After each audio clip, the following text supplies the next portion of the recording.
Sir వరంగల్‌లో ఒక doctor మీద పట్టపగలే హత్యాయత్నం జరిగింది సార్. ఈ మధ్య కాలంలో చూసుకుంటే గనక వరంగల్‌లో విపరీతంగా క్రైమ్ పెరిగింది అంటున్నారు. అసలు ఎందుకని ఇంత విపరీతంగా క్రైమ్ పెరిగింది? అలాగే ఈ డాక్టర్ ఎవరు సార్? ఎందుకని ఇతని మీద పట్టపగలే హత్యాయత్నానికి చేశారు అంటే? యాహ్!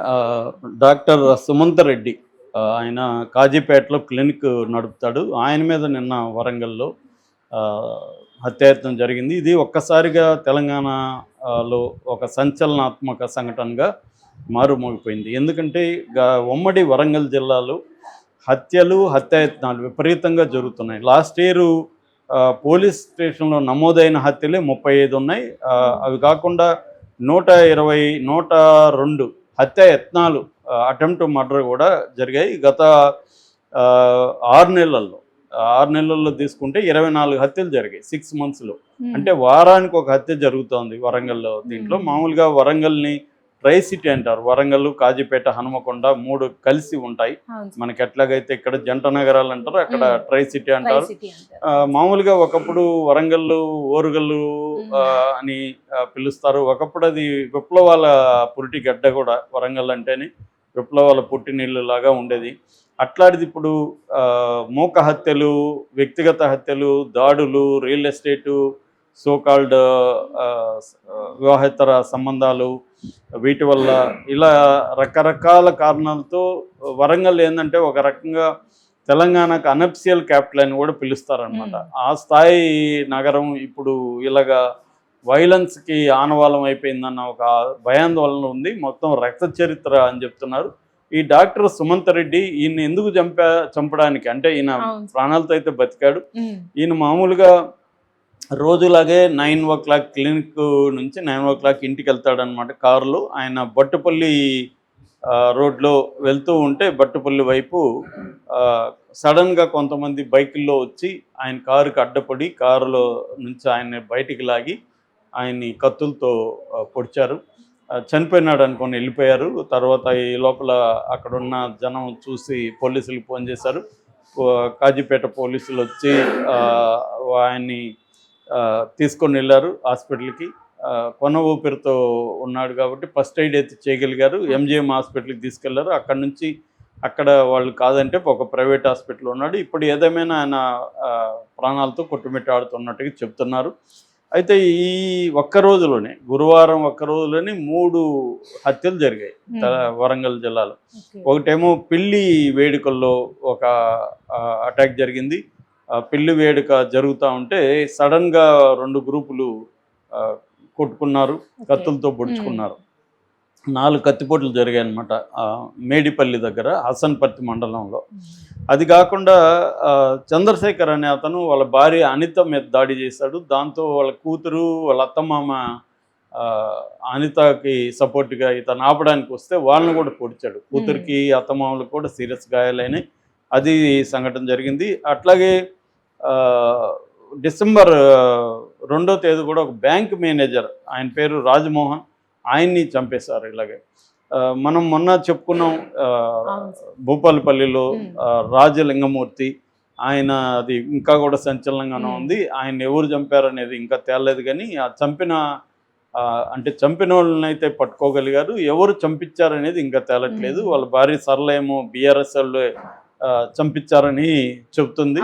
సో వీళ్ళేమో అసలు మాకు సంబంధం లేదు, ఆయన మా మీద కేసు వేసినంత మాత్రం మేము ఎందుకు చంపాలి, కేసు అదేమవుతుంది, ఆల్రెడీ మా మీద విచారణ జరుగుతుంది, జడ్జితోనే జరుగుతుంది అనేది చెప్తున్నారు. ఎందుకంటే మేడిగడ్డ కుంగుబాటు మీద ఆయన భూపాలపల్లి జిల్లా కోర్టులో కేసు వేశాడు. అయితే ఇప్పుడు అది నిన్న ఒక విచిత్రమైన సంఘటన. అదేంటంటే కోర్టులో ఆయన కేసు విచారణకు వచ్చినప్పుడు జడ్జి ఆయనే లేనప్పుడు ఆయన పిటిషన్ మేము ఎలా విచారిస్తాము, రేపు వాంగ్మూలం ఎవరు ఇస్తారు, ఇవన్నీ అడిగితే పబ్లిక్ ప్రాసిక్యూటర్ లేదు సార్, టైం ఇవ్వండి, మేము దీన్ని మాత్రం మీరు పక్కకు పెట్టకండి, మీ ఎట్లా విచారించాలి ఏంటి అనేది మేము దీని గతంలో ఇట్లాంటివి జరిగినప్పుడు పిటిషన్ వేసి చనిపోయినప్పుడు ఒక సుప్రీంకోర్టు ఎలాంటి తీర్పులు ఇచ్చింది ఇవన్నీ మేము పరిశీలించి మీ దృష్టికి తీసుకొస్తాం, మాకు టైం ఏంటంటే మాత్రం టైం ఇచ్చారనమాట.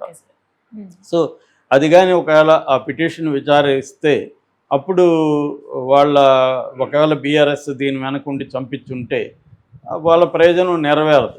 ఇది వీళ్ళు కానీ గట్టిగా చేయగలిగితే కాంగ్రెస్ ప్రభుత్వం కూడా సీరియస్గానే తీసుకున్నట్టుగా తెలుస్తుంది. కానీ లోకల్గా మనకు చెప్తున్న సమాచారం ఏంటంటే పోలీస్ స్టేషన్కి ఆపోజిట్గా ఒక ల్యాండ్ వివాదంలో ఇతను ఇన్వాల్వ్ అయ్యి ఇతను నిజానికి చాలా డిస్ప్యూట్లో ఉన్నాడు. కానీ ఈ మొన్న హత్య చేసిన వాళ్ళల్లో వీళ్ళు ఉన్నారనమాట. రేణుగుంట్ల కొమరయ్య, రేణుగుంట్ల సంజీవ్, ఈ బ్యాచ్ అక్కడ ఉన్నారు. వీళ్ళది పోలీస్ స్టేషన్కి ఆపోజిట్లో ఉండే ల్యాండ్ ఇదనమాట. సో వీళ్ళే చంపారనేది అయితే సరళ కూడా, వాళ్ళ భార్య సరళ, ఆమె కూడా చెప్తుంది. అయితే చంపించింది మాత్రం గండ్ర వెంకటరమణారెడ్డి అని ఆమె ఆరోపిస్తుంది. దీని వెనుక local MLA Gandra Venkataramana Reddy BRS ఆయన ఉన్నాడు అనేది చెబుతుంది. నేను మొన్న కూడా చెప్పాను, ఈయన ఈ రాజలింగమూర్తి ఒక లిటిగెంట్గా ఉంటూ అనేక ల్యాండ్ డిస్ప్యూట్లో రకరకాల కేసుల్లో ఈయన ఇన్వాల్వ్ అయ్యి వాళ్ళ మీద కోర్టులకు వెళ్ళడం, కొంతమంది తహసీల్దారుల్ని విఆర్ఓల్ని పట్టివ్వడం, ఏసీబీకి, ఇలాగా ఈయన సామాజికవేత్త అని వాళ్ళు అంటున్నారు, లిటిగెంట్ అని వీళ్ళు అంటున్నారు. ఇప్పుడు ఏంటంటే నేను ఇట్లాంటి వాళ్ళ గురించి కూడా డీటెయిల్గానే చెప్పాను, ఎక్సనక్సలైట్లు వీళ్ళంతా కూడా ఎలా ఉంటారని. సో ఒక్కోసారి ఏంటంటే ఎక్సనైట్లు ఎక్కువ ఉన్న చోట కూడా క్రైమ్ రేట్ ఎక్కువ ఉంటుంది. ఎందుకంటే వీళ్ళు గమ్మున ఉంటారు, వీళ్ళు మామూలు వాళ్ళకంటే క్రైమ్ ఆర్గనైజ్డ్కి బాగా చేస్తారు. మనకు నయం ఉన్నంతకాలం చూసాం కదా నయం ఎంత క్రైమ్ రేటు ఉన్నిందో. అలాగే వీళ్ళు ఏంటంటే ఇప్పుడు ఏంటంటే తెలంగాణలో ల్యాండ్ అన్ని చోట్ల, తెలంగాణనే కాదు, ల్యాండ్ వాల్యూ పెరగడంతో క్రైమ్ కూడా పెరుగుతుంది ఆటోమేటిక్గా. ఎందుకంటే ల్యాండ్ అనేది ఫిక్స్డ్ కదా, అంతకంటే పెరగదు. ఉన్న ల్యాండ్ని ఆక్యుపై చేసుకోవాలి. ఇప్పుడు ఎనిమీ ల్యాండ్స్ అనేది కూడా మొన్నటి నుంచి డిస్కషన్ నడుస్తుంది తెలంగాణలో. ఎనిమీ ల్యాండ్స్ అంటే 1965, 71 వార్లో, పాకిస్తాన్ వార్లో, 62 చైనా వార్లో పాల్గొన్న వాళ్ళు కొంతమంది ఇక్కడి నుంచి వెళ్ళిపోయి ఉంటారు. వెళ్ళిపోయినప్పుడు దాన్ని ఎనిమీ ల్యాండ్స్గా గవర్నమెంట్ డిక్లేర్ చేసింది. ఈ మధ్య ఆ చట్టం సవరణ తీసుకొచ్చి ఎనిమీ ల్యాండ్స్ అంటే గవర్నమెంట్కి, సెంట్రల్ గవర్నమెంట్కి దక్కలు పడుతుంది అనమాట. అయితే తెలంగాణలో 10,000 ఎకరాలు ఎనిమీ ల్యాండ్స్ ఉన్నాయని చెప్తున్నారు. ఈ 10,000 ఎకరాలు ఆల్రెడీ ఆక్యుపై చేసేసుకున్నారు.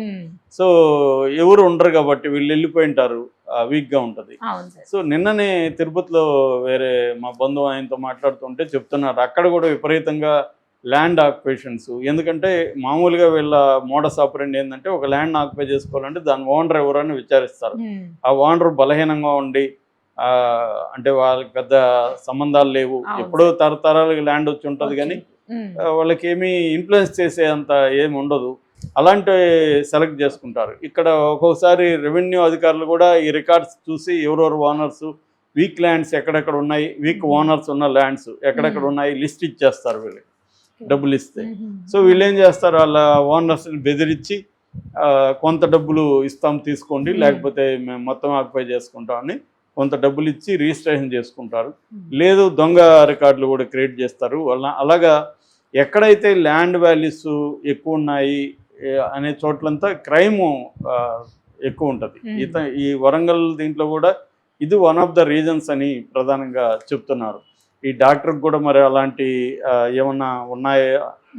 ఆయన ఇప్పుడు డాక్టర్స్ అంటే డాక్టర్స్ కూడా రకరకాల వ్యాపారాలలో, రియల్ ఎస్టేట్లు, రకరకాల వ్యాపారాలు చేసేవాళ్ళు ఉన్నారు, ఫైనాన్స్ ఇవన్నీ చేస్తుంటారు. ఇప్పుడు ఎందుకంటే వైద్యం కూడా one of the lucrative businesses కాబట్టి ఆ మధ్య కూడా ఇక్కడ గన్స్తో కాల్చుకొని డాక్టర్లు వాళ్ళ పార్ట్నర్షిప్ కాల్చుకొని చనిపోయిన సంఘటనలు చూసాం. అందువల్ల ప్రైవేట్ హాస్పిటల్స్ వచ్చినాక దాని చుట్టూ కూడా క్రైమ్ అనేది పెరిగింది. సో అభివృద్ధితో పాటు క్రైమ్ కూడా రకరకాల రూపాల్లో ఉంటుంది. వరంగల్